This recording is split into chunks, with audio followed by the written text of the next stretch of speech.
That's good. Yeah.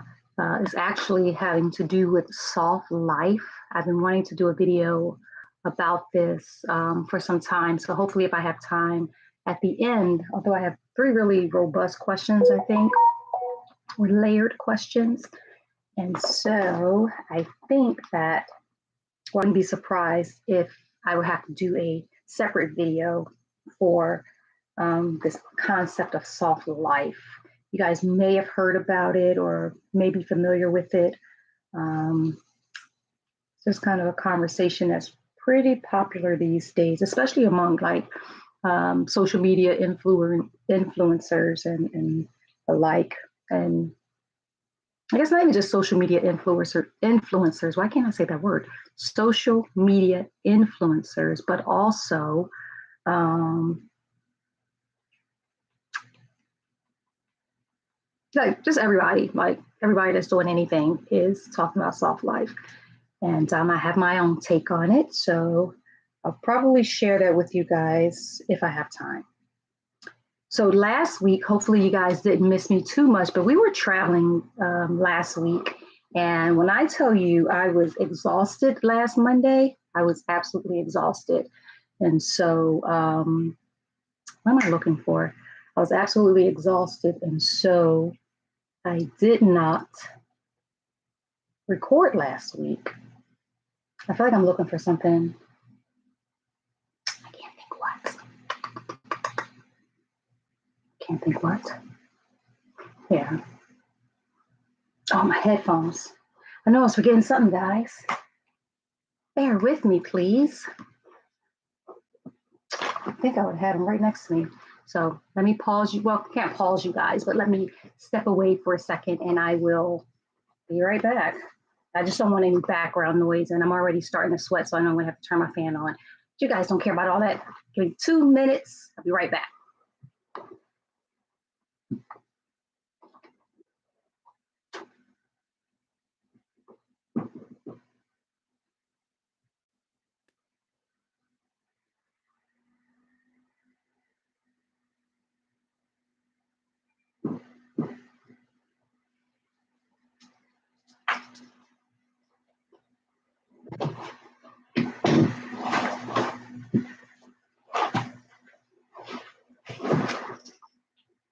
Sorry. So funny enough, when I was traveling, I actually took my headphones with me. Let's try this really quick.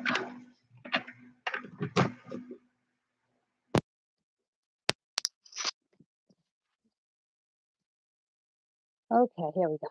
Sorry, guys. So when we were traveling, I actually took my headphones with me because I like to listen to music when I'm on the airplane. And the device that I use, not going to tell you guys what it is because it's a pretty old device, but the device that I use is actually use earbuds, so or earplugs. So I had it with my other device. Alrighty, so I think I've wasted enough time. It is 8:03, not too bad. So we're going to jump right in. But like I said, I was traveling last week, so I didn't do Ask Dr. K last week. So hopefully you guys didn't miss me too much. But here we go.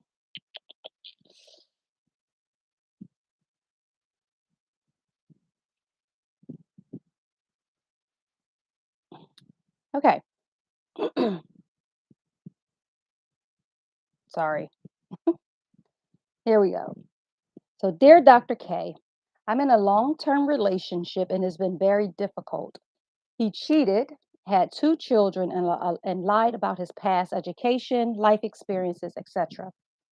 5 years have now passed since I found all this out, and he has begun to be a better partner. I've never felt safe after, and now I feel like I can't heal because he claims the majority of his past discrepancies he can't remember due to them being so traumatic. I feel like I can't let go until he admits things. Now we're having issues and I'm easily triggered because I can't let go. Am I the problem? Let me read that again. Like I said, these questions this week are kind of layered. So I want to read it again because I definitely fumbled over the words a bit. So it says, Dear Dr. K, I'm in a long term relationship and it's been very difficult. He cheated, had two children, and lied about his past, his education, life experiences, etc. 5 years have now passed since I found all this out, and he's begun to be a better partner. I've never felt safe after, and now I feel like I can't heal because he claims the majority of his past discrepancies he can't remember due to them being so traumatic. I feel like I can't let go until he admits things. Now we're having issues, and I'm easily triggered because I can't let go. Am I the problem? So, the first thing I will say is no, you're not the problem. You're not, well, let me take a step back. I don't want to say that you're the problem, but you're your own problem. And what I mean by that is you seem to be following his lead.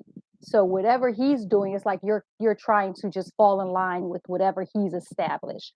So you said that you guys have been in a long-term relationship. I'm assuming it's been over 5 years since you said it was 5 years since you found out that he cheated, had 2 children, and lied about his past, his education, his life experiences. That's a lot. So even assuming that you guys say we're together 5 years before, any of that stuff happened, or 5 years before you found out any of that stuff happened. So say just for example, you guys may have been together for 10 years. A good portion of those years, he's been unfaithful, dishonest, um, yeah, unfaithful, dishonest, untrustworthy, and you still aren't able to trust him because it sounds like you're wanting him to fess up to the things that you already know happened. And because he's not admitting to them, and I don't understand this part about he doesn't remember them due to them being so traumatic.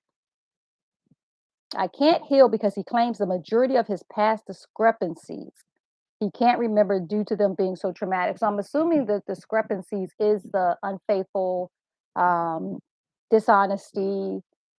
Um,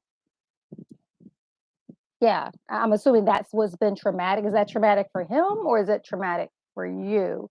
It sounds like he's saying that they're traumatic for him, which is, I think, a little emotionally. What is the word? Emotional manipulation. So if I'm understanding this question correctly, he's been the one that's been unfaithful, dishonest, had 2 children, lied about his life, his education, and all that stuff. And then when you ask him about it, he feigns, I don't remember. It was traumatic. So I guess it's been traumatic for him. So moving him to the side, let's think about you and how you're responding to him and all the things that you already know to be true. 2 children later, you already know that he, at a minimum, has been unfaithful, and then also that he, lied about his education, his life experiences. It sounds to me like you're more invested in the image that you have of him than the reality of him, and maybe even the idea of sticking it out with him, as opposed to you moving on with your life. Now, it's not clear to me that if you have children with him, and it doesn't sound like you do. Um, I'm not sure what you're holding on for. Is it simply because you've already invested so many years? And if that's the case, I would say that life is like, I always talk about, living life for the long game. So even if you were with him for 10 years, if you're looking to do life the long game, are you expecting to be with him for another 10 years, another 20 years, another 30 years? So are you willing to forego the 10 years or however long as you've already committed to the relationship with the hopes of finding the person that you can trust, the person that will be honest with you, the person that will be respectful of you, and kind of move on and call this just an experience, call it, chalk it up for what it is. Um, and the fact that you're saying that you can't let go of the things that he's done means that I don't even like that saying when people say, I can forgive, but I won't forget. It sounds like you've not even forgiven those things. And not saying that you should. I'm not saying that you should or you shouldn't. I'm not saying one way or the other. I'm just trying to get into the headspace that you're in.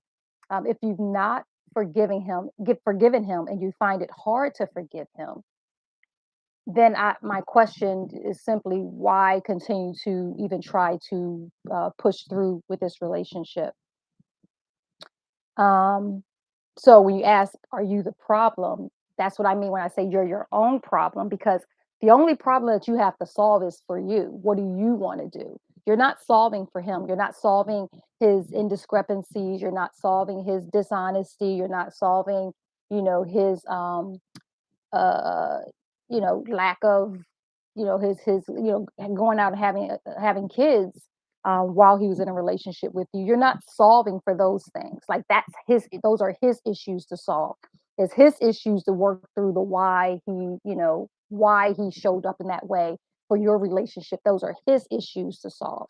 Your issues for you to solve for you is, why are you holding on to something that, at least for a good portion of the relationship, was not real? Um, and so the idea of you being the problem, again, is not has nothing to do with him, but has everything to do with you. So I would say that yes, you are your problem, because you're the one who has to make a decision for yourself. And to be in a relationship, and you say that you're easily triggered, what if I had to try to imagine what that looks like? Maybe he comes home later than you expect him to come home, and you're asking questions. Where you been? Why are you late? What are you done? And he's probably giving you something that you're not, a story that you're not believing. And then that's making you feel, or just remember all of the many times that he was dishonest and didn't tell you the truth. And so you're in this cycle of, you don't trust him. And I'm not here to say whether or not you have reason to trust him. I know you said he's become a better partner over the years. Um, I don't know what that means. Is he a better partner because you're not asking the questions that you want to ask? Is he a better partner because you're trying to cater to his feelings and not wanting to traumatize him further? Like, I'm not sure what about it makes him a better partner, or what does that even mean? You know, a better partner compared to what? Compared to what he was doing?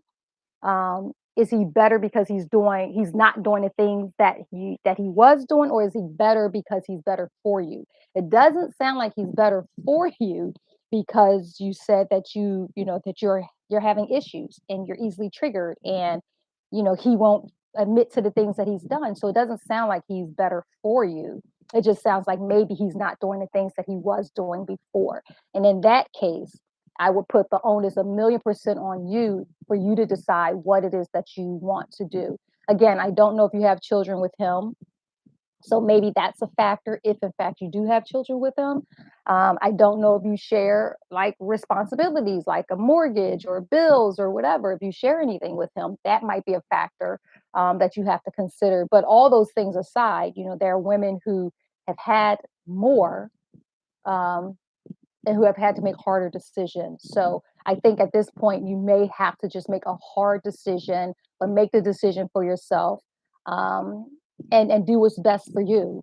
And if you, like I said, if you feel like there's anyone to be a problem with regards to you, it would be you being a problem for yourself, because you are constantly allowing yourself to continue to be put through the same scenario and the same situations, even if they are better than what he was. It doesn't mean that he's better for you. So hopefully that makes sense. It's interesting when I read these questions, because sometimes always have other questions that kind of help me to understand. Like, for example, if you have children, and if you said that he had two children outside of your relationship while you two were together, you know, what is his relationship with those children? What is his relationship with the children's mother? I think a couple of weeks ago I talked about, co-parenting, and I think that was a really good message in that, or good response with regards to that. So there's just a lot. I don't know how old you are. I don't know if you are, 25. I would say for sure run for the hills, because you're too young to commit to someone who is not able to, fully commit to you. But I would say the same thing if you're 55, like I would say get your ducks in a row if you all have stuff together, get your ducks in a row, but then do what makes sense for you. And don't you allow you to victimize you, if that makes sense. So do what makes sense for you. Don't feel like you're obligated to a relationship that does not work for you. Don't feel like you're obligated to that. Don't feel like you have to put up with being in a relationship where you don't trust the person, being in a relationship where you still feel like they're not being honest with you, um, and being in a relationship where you're constantly being triggered. When I think triggered, that means emotional stress. Like that means just all around stress. Like you don't need to be in a relationship with someone that you don't trust and who is causing you a great deal of stress. So if you're asking if you're the problem, I would say you are your own problem. He's not your problem because you're not solving for him, but you do indeed need to solve for you. So hopefully that makes sense. Yeah, hopefully that makes sense. I see a few folks on. Definitely feel free to chime in if you have any thoughts or if you have anything. If I said something that may beg even further questions, so definitely feel free to type it in the chat or got my friends on YouTube here as well as my friends here on IG. So definitely type it in the chat if you want me to elaborate on something or if if you feel like I maybe missed a point or something. So um, yeah, I think that's it for that question. But definitely feel free if you want to chime in and I'll kind of look at your questions as I go through. So yeah, that would be my advice for that particular scenario. Okay. Dear Dr. K, I have a friend that I've been cool with for over 30 years. She she has always been a complainer, but now it seems to be worse. I don't know if I'm just outgrowing her, but her complaining is too much. I always try to give her advice, but she acts like she knows everything and she doesn't want to listen to no one. She's lost a lot of friends over the years, mostly because they're tired of her negativity. I'm the last friend standing, and honestly, I am ready to drop her as a friend. When I say she complains about everything, I mean she complains about everything. Her daughter just got a really good job, but instead of congratulating her, she was just complaining about how far her daughter will have to drive to get to work and how bad traffic is going to be. I know she had a tough upbringing, but her negative attitude is too much. Please help me figure out what to do. That's a really good question.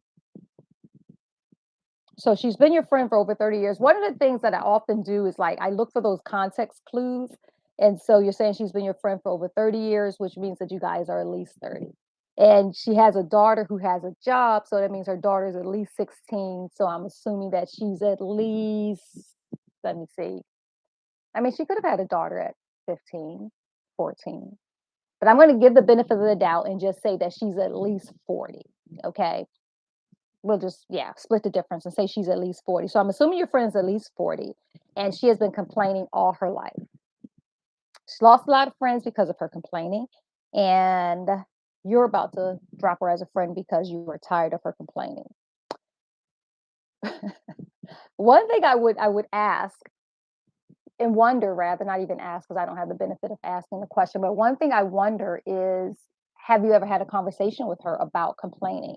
Especially if her other friends have left her because of complaining, that would be a perfect opportunity for you as a last friend standing and having been her friend for 30 years to say, hey, do you think that maybe your complaining contributed to the loss of those friendships? Then you also mentioned that you know that she had a rough childhood. I wonder if you know that, then I'm assuming that you've had conversations with her regarding her childhood and what about it was rough. Um,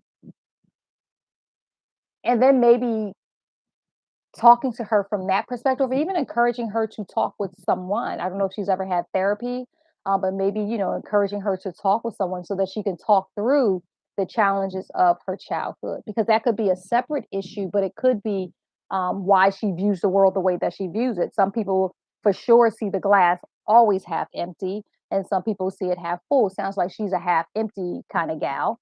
And if that's the case, then you may have to like really talk to her like, no kidding, "I'm your friend, I love you, I know that life's been tough, but your complaining is" like, just really be honest with her, and if she's been your friend for over 30 years, then you should be able to have a very honest conversation with her. Otherwise, what are you doing? Um, and maybe even the situation or scenario with her daughter could be a great case in point for you to say, "Hey, do you realize that your daughter shared this great news, and instead of you saying congratulations, you just complained about, her commute and all that stuff." Like maybe using that as a launching point to have the conversation. One of the things about relationships is always about communication. You guys will hear me talk about this all the time. Communications is key, not just in like intimate and romantic relationships, but communication is the key in friendships. Um, I always say that there's nothing better between two people than an understanding. Once you let your friend know how you feel about her complaining and how it really is impacting your friendship with her, like the fact that you are her last friend and you're ready to bail because you can't deal with the complaining. Maybe she recognizes that she complains, but maybe it's just habit. Some people literally complain out of habit, like where they're used to looking at a situation and just seeing, what do they call it? Pessimists. Like some people are genuinely pessimistic. So no matter what's going on, they're always going to see the the downside to it. They're always going to see the you know see the dark side of everything. Like some people are literally programmed that way, and I think that's where maybe the counseling part will come in.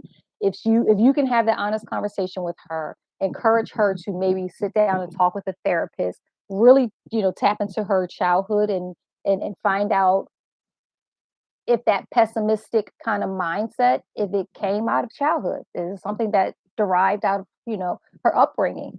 Um, but I think a 30-year friendship is certainly worth having an honest conversation have an honest conversation with her about that, because the fact that you're writing me about it means that you care about her, you care about your friendship, and the fact that she's been complaining all these years and you're still her friend, shows that you really care about her and you care about the friendship. So why not go the extra mile and have the conversation with her, like a real true no kidding conversation with her, and let her know, hey, did some research. Here's some therapists in the area. Here's somebody you might, want to sit down and talk to. Or one of the things I always realize is that you can't, you can't be your friend's therapist, even if you have like a background in therapy, even if you have, you're a doctor of psychology.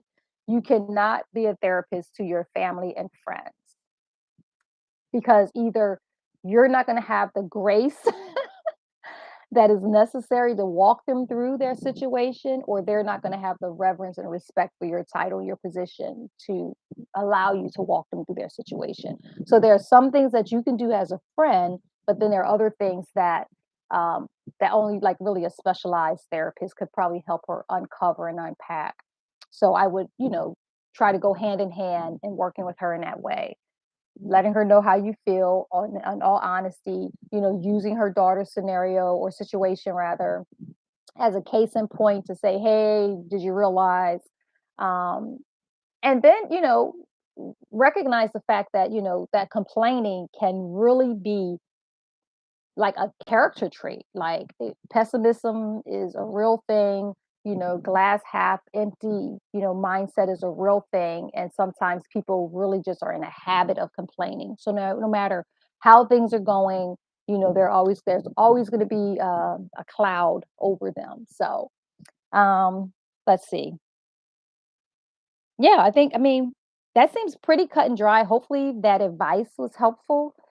But it seems pretty cut and dry, just being honest with her and, trying to salvage the friendship. And if she you guys have been friends for 30 years, she has to know that you love her. She has to know that you're not, saying anything to put her down or whatever, but that you're coming from a place of love. So hopefully that was helpful. Let me see if I missed anything. I don't think that I did. So yeah, honest conversation, encourage therapy with a real live therapist. Um, it's almost like an intervention, where, like I said, when people have a habit of doing something, Maybe just having an intervention and with people who care about her. So even if it's just like you and her daughter, if her daughter recognizes that she complains a lot, and I'm sure she does, maybe you, her daughter, and two other people who really care about her, who is in it for the long haul with her, and who wants to see her, do better, and then encourage the therapy part as well. I think that would be really helpful. So hopefully that made sense, and hopefully that answered your question. And 30-year friendships are invaluable. So, I pray that you guys can figure it out, work it out, and and maintain that friendship, because that's a pretty big deal to have a friend over 30 years. That's pretty cool. Okay, you guys normally go through three questions, so I'm on my last question. I'm kind of going through these pretty good, so I may have time to talk about soft life. If not, the video will be coming later. But anyway, question number three. Dr. K, I'm a YouTube influencer trying to build my channel and following. I do fashion and lifestyle videos and content, which I really love, and which I really love. I really want to quit my job to become a full time influencer, but I'm afraid. A little background. I love when they give me background. I'm 28. I don't have any children, and I share my living expenses with a roommate.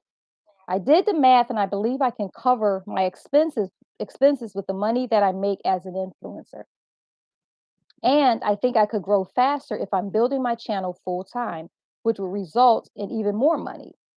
I'm usually really responsible and possibly an overthinker. I fear that it will be irresponsible for me to quit my job to pursue my influencer dreams. Any advice? That's a lot, but what I really love about this question, you said that you're an overthinker, which tells me that you have probably played the scenario in your head a few times. So you're probably looking for someone to confirm maybe what you're already thinking, or maybe present something that you may not have thought about. So let's start from the beginning. YouTube influencer. I don't know how much people make on YouTube, but I'm sure some people do seem to make a pretty fair living. I mean, there are a couple of YouTubers that I follow in the same space, like fashion, beauty, and all that stuff, who seem to have left their full time jobs and are doing influencing full time. You're 28, so I think that you're young enough to be adventurous. So I would say that's a plus. Um, and I love the fact that you said that you are a thinker. So you've already thought through financially what your expenses are. You've already determined that you can cover your expenses based off of what you're bringing in now as a YouTuber. You're believing that if you can do it full time, then you'll be able to make even more money, because you'll be able to, I guess, create more content, get more followers and more views and all that stuff, which will, I think, translate into more money. That makes sense. And then the fact that you're 28, I think I might go for it. But I say it like this. I say go for it because you are young enough. And I think this is the time where you really get to, if ever there's a time that you're going to be even slightly irresponsible, as you put it, although I don't think this plan is irresponsible, this is the time to do it. You don't have any children, you don't have any real expenses. I mean, you have your, I guess, your living expenses, which you share with a roommate. So 50-50. Um, you can give yourself some time and say, okay, I'm going to do this for the next 2 years. By the time I hit 30, if I don't have X number of followers, if I'm not bringing X number of dollars in, then I'll go out and get a real job. But I think this is the time, to be adventurous. You don't have any children or any responsibilities in that regard. I say, why not go for it? And if for some reason, the YouTube thing like falters before you turn 30, there's nothing stopping you from going to get a regular job. Like I don't think you're really going to lose anything. Um, and I think you would probably always wonder if you didn't try it. But if you feel like you have some great momentum, if you feel like you have a good business plan for growing your channel, if you can stay committed to a schedule, because I think sometimes, um, but it sounds like I just based off of your question, I don't get that you would be the kind of person that would say, "Oh, I'm going to quit my job, become a full-time influencer, and then just squander your time away. I don't get that that's what you're going to do. So you strike me as someone who will have a plan, and who will actively work your plan. So I'd say go into it with a mindset. So even if you said by the end of the year, I don't know when you said you're 28 now. I don't know if you want to say by end of end of the year I'll kick it off, or if you say by the end of the summer I'll kick it off. Like make a plan, um, commit to your plan, and give yourself some milestones with between the time that you're starting and the time that you want to reassess. So I think 30 is a great time to reassess. So if you start now, say by the time I turn 29, or yeah, a year from today I want to be at this, a year from that I want to be at this, and then start kind of backing yourself into what do I need to do to be able to meet those milestones. Like set the milestones, be very clear, and intentional about the plans and the goals that you need to put in place to reach those milestones, and be committed and dedicated to it. Honestly, I think at 28, that's a great time to really just kind of, how they say, throw caution to the wind, and, go after your dreams. I think that's a great time to do that because, yeah, I think that's a great time to do it because what you're doing is not something that's not been done before. It's not something that, you know, um, it may feel like it's far-fetched for you because you've not done it, but know that there are people who have done it. You won't be the last person or the first person to have left their job in pursuit of becoming a social media influencer. Um, I think the whole, social media influencer thing is like, it's pretty interesting. And I think at this age, yeah, why not? I'd say go for it. Yeah, that's my advice. Go for it. That's my advice. I think it's pretty cool. I think it's pretty cool, and I would say go for it. I think a couple of weeks ago, I answered not a similar question, but it was a question. I think it was someone that asked a question about.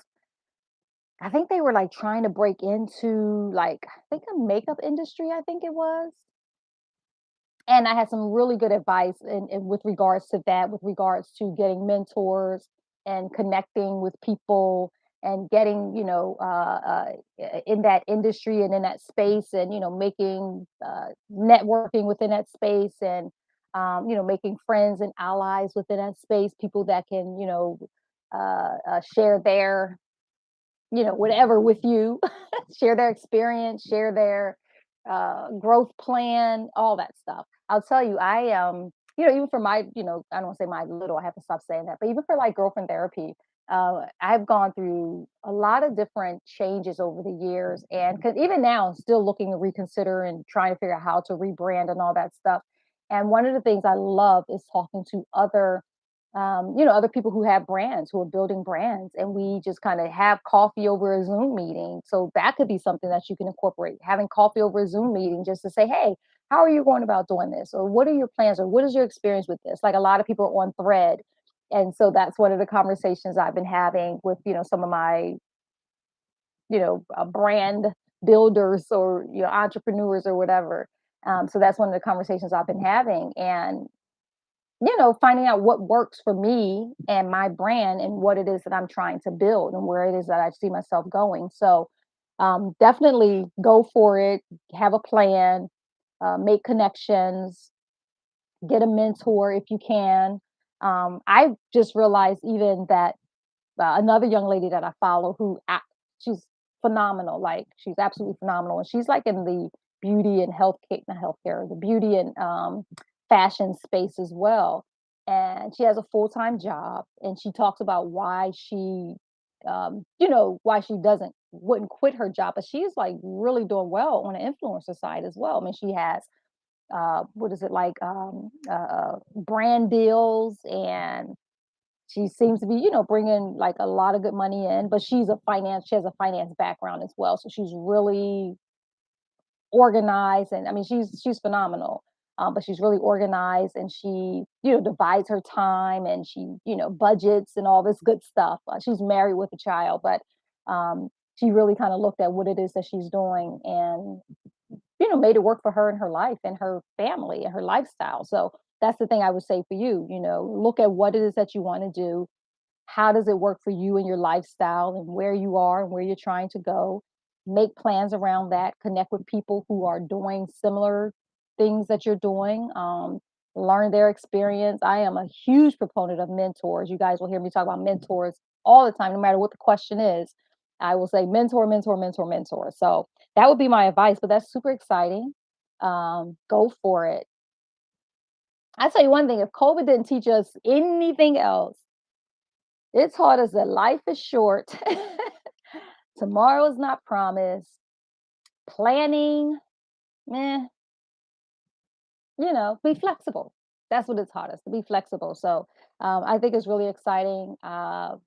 Blessings to you in your journey and on your path. I think you will not regret it. I really do. I don't think that you will regret it. I think you will regret more if you didn't do it. And then next thing you know, look out, you're 35 years old and you're like, man, I wish I would have done that. And now you have, more responsibilities. I think 28 is the perfect time to do that. And just go for it. And then reevaluate at 30. If, things seem to be taking an upward, trajectory, then give yourself a couple more years, re-examine at 32, and at some point, but always think about the long game. One of the things I will say, and I think is interesting as well, and hopefully you've thought about this, is when you start thinking about like medical insurance, Medicare, and all that stuff. Is it called Medicare? Medical care and all health care, is the word I'm looking for. And all that stuff. I don't know what I mean, I guess you can, get your own health care, but just keeping that in mind as something to really think about. One of the things I've been following, this is separate from this question, but one of the things I've been following is like the writer's strike. And a lot of you guys may know that it's always been my dream to write for film or television, film and television had always been my dream. And when I look at this writer's strike, I was like, wow, I had no idea the things that I had no idea about the business side of being like a film and television writer. And so it's been really enlightening just to kind of hear like the struggles that they're having and why they're striking. So I share that because one of the key factors is them having to have their own medical insurance and all that stuff and how costly that is. So I only share that for that reason. So as think about what you need and what needs to be in place, definitely do your research with regards to medical insurance and medical, health care and all that. That would be my only caution. And that's not even a caution. It's just like something to definitely make sure that you add into like your expenses, because sometimes we don't realize when you have like a full-time job that pays for like your medical and all that stuff, or at least puts a good portion aside for your medical. A lot of times we don't really have a clear understanding of what it really costs to have medical coverage. So that's one thing I would just advise you just to be, a little, to really pay attention to and to really do some research on. But other than that, I don't see any questions on YouTube. I don't see any questions here on IG. So I think I went through all those questions. It's still, if you guys, I see a couple of people on. If you have questions you want to throw at me, I definitely don't mind answering questions in real time. So if you have a question, just throw it in the chat box or the comment section, and we'll go from there. In the meantime, while I have you guys, I wanted to talk a little bit about this soft living and soft life. I've been wanting to do this video for a few days now, but if you guys are familiar with it, the idea of soft living, I heard one one person that's been talking about it. She said that it is, black women just saying I'm tired, and so now it's like, you know, dropping everything and just trying to fall into a place of peace, serenity, and just like a calm, peaceful life. And when I heard that, I was like, I can totally 100% relate. But for me, when I think about the soft life, there was a scenario that I heard. I think it was, oh, what's her name? And I may have mentioned this before. Angie Martinez, she has a podcast called IRL in Real Life. And I think I don't remember who she was interviewing, but on her podcast, she interviews different celebrities. And whatever celebrity she was talking to, they end up talking about death. And she said that she was in a room when her grandmother had transition. So her grandmother was ill, and she said her grandmother used to just worry so much. She said she was always worrying. She said she had like the frown, like I got that thing too, but I'm always like this. but she said she had like the frown between her brow because she was always just like, in this pensive state. Is that the right word? Pensive? Yeah. So always like in this, the state. And she said, she was always like, Grandma, why are you doing that? Would rub her forehead to try to get that, that indent from her forehead. And she said she was in a room where her grandmother, had transitioned. And she said when her grandmother transitioned, like in real time, she's there, her grandmother is breathing. And when she takes her last breath and she's gone, and her spirit leaves her physical body, she said her entire face was just so clear. So even the line that was there was no longer there. That gave me that it just I don't know, it does something to my heart when I every time I think of that story. And what that tells me is that, like, our physical body is really just the shell that our spirit dwells in. Like, we all know this, but it's just the shell that our spirit dwells in. And what Angie Martinez said when she looked at that, she said, I want that. I want to live like that all the time. So while her spirit is in her body, she's like, I need to find and be in pursuit of the peace that the body took on when the spirit left.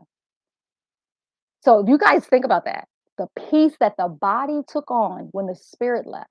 So it's like, the spirit is the animated part of who we are. So it's our worries, our fears, our joy, our sadness, all of that is expressed, all of that lives within the animated part of us, our spirit, our soul, but it is expressed through our body. And our physical body is what takes on all of the abuse of whatever our spirit and our mind and our soul and all that stuff is going through.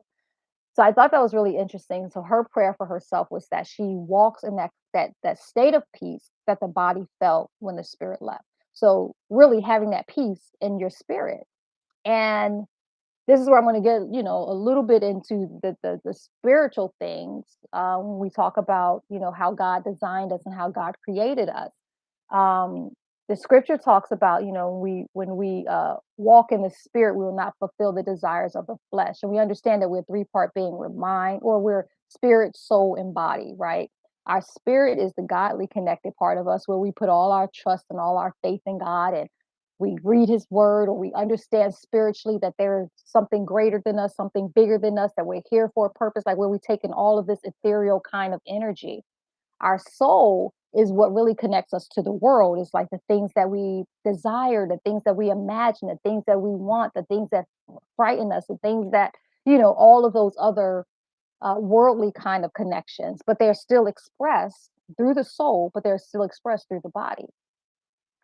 And I love the scripture also that talks about, it says, the word of God is sharper than any two-edged sword, able to divide. It talks about to divide between bone and marrow. And if you've ever seen the inside of a bone, like you take a chicken bone and you break it, and you see how closely connected that marrow is to the bone, it's saying the word of God is so precise that it's able to divide between that. And then it also says the word of God is so precise, and the terminology precise is I'm using that just for emphasis. The word of God is so precise that it's able to divide between soul and spirit. And a lot of times people interchange soul and spirit, but I always preach that they're different. The soul again is connected to our worldliness, our worldly self. A lot of times people say that your soul is your mind, your imagination, your fears and all that stuff that lives within a soul part of you. But the spirit part is love, joy, peace, temperance, patience. So all of those things, when you think about the fruits of the spirit, that's how we're supposed to walk. And it's like when we're walking in the spirit, then we're not connected or worry about the things that the world has for us to worry about. And that's just a really powerful image and a really powerful thought. And so for me, when I think about this soft living, one of the things I do, first of all, you have to practice it. And I did not realize how, like, just naturally tense I am. And you guys can, feel it and search it within yourself. But naturally, I'm just like super tense. And I always feel tense, like in my shoulders. I feel it in my neck. I see it here. I feel it in my jaw. And what I've been practicing is just releasing it, not pushing it down, but really just releasing it. And what I found for myself is in order to be able to release all of that tension is just to breathe through it. So if I feel myself feeling anxious and I'm starting to take a deep breath and breathe through it, recognize and identify, like, okay, what is it that has me feeling anxious? And just really be in that moment. Identify it, address it, correct it, answer it, respond to it, solve it, whatever needs to happen to get that pressure off of you. And one of the things that you can always look to solve it is, like I was sharing with the first, the first question, like you're only here to solve you. You're not here to solve the world's problems. You're not here to solve other people's problems. You have to look at whatever situation or scenario you're in, and whatever stress and pressure that that situation and scenario is, you have to be able to step back and say, okay, what do I have? What am I contributing to this scenario or this situation? And what do I need to do to solve it for me? Case in point, you could be in traffic and you can be running late, and you can, like, oh, I got to get down the road, and you're tense and you're wheezing through traffic or whizzing through traffic or whatever, and you find yourself at a standstill, but now you're like this. And now you're like, oh, you're mad because other people aren't driving fast enough and traffic's not moving fast enough. But even in that moment, just stop, take a breath, let it go, and realize that I'm right here and I'm going to be here until I'm no longer here. And what that means is once traffic starts moving, then I'm going to start moving. So there's no reason in the world to carry the burden or the stress or the anxiety of being stuck in traffic, and then learn from it. So the next morning, if you remember, like, okay, maybe I'll save a little bit of time, or leave a little bit early, so just in case I hit traffic, or plan to get there a little bit later just in case I hit traffic. So really taking responsibility for yourself and taking the pressure of the world off of you, and really recognizing what am I contributing to whatever this stress is, and how do I free myself from it in real time. um, and then practicing mindfulness, like all of it plays a part in the mindfulness as well, like really just practicing being in a moment. When we think about depression or anxiety, we always think about depression is dwelling on things that happened in the past. Anxiety is anticipating and being fearful or whatever, or anxious of things that hasn't happened or things that could potentially happen in the future. But when you're in the moment, there's nothing to do but eat in the moment, but be in the moment. And so when you think about soft living, and that's what that translates for me. So when I think about what it means to live softly, it means to walk in peace. It means to, like, go through life and just not trying to make something be, but I just be. Like, not trying to make a scenario fit into this box that I created, but me just flowing through my day, flowing through, not like, no, no, no, no, no, not like, haphazardly, but going through it and allowing your spirit to move you, like releasing all the stress, being in a moment and allowing your spirit to move you. And you would see, I promise you guys, um, that things that you would usually get hung up on or tripped over, like you're just not going to do that, and make peace with it. So there's so much more I could probably say about that, but I think that Angie Martinez, for me, that example was really clear. Because at the end of the day, you're the only you that there will ever be. And this body is the only body that you will ever have, unless you believe in reincarnation, but that's a whole other conversation. But in this lifetime, in this body, this is the only time that I will exist in this shell that I exist in. And it only makes sense to be gentle with it and to be gentle with me. So hopefully that makes sense. And I still don't see any questions, but I think I'm still going to do more on this soft living because it really, I think, is a lifestyle, and I'm just really getting into it, like, and really understanding what it means for me. Um, and just trusting that your spirit knows how you're supposed to move, and not putting anything in the way that's going to disrupt that flow. That's a great word when I think about, that soft living is just flowing, like flowing with life, not just letting life happen to you, but just flowing and taking the pressure off yourself. So hopefully that makes sense, guys. You guys know I'm not gonna just sit here and keep chatting just because going once, going twice with any questions. I don't see any. Thank you guys so much for those who have joined me live. I hope, hopefully these questions, maybe pertain to something or some scenario you may be going through in your own life. If you have questions that you would like to submit, you can email them to, to ask. You can email them to Kwanzaa@girlfriendtherapy.org with the title Ask Dr. K as your subject line. And, I'll answer the questions, always answering them anonymously. So you'll send the questions in. I'll take out any information. Although a lot of the questions, they know that they're anonymous, so people don't add their name and all that stuff outside of their email address. But I never attribute any of the questions to anybody. So you can send your questions to Kwanzaa@girlfriendtherapy.org with the title Ask Dr. K.